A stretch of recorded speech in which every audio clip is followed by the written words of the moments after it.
لایه‌ایمون که با رول کیک یزدیمون هم که در اومد از سوفر ارتشه.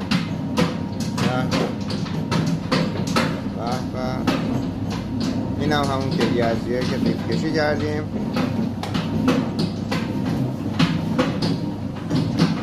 و کیک هویجگردیمون هم در اومده. اینجا بیش از 100 رقم کیک و شیرینی همینجا میزنیم.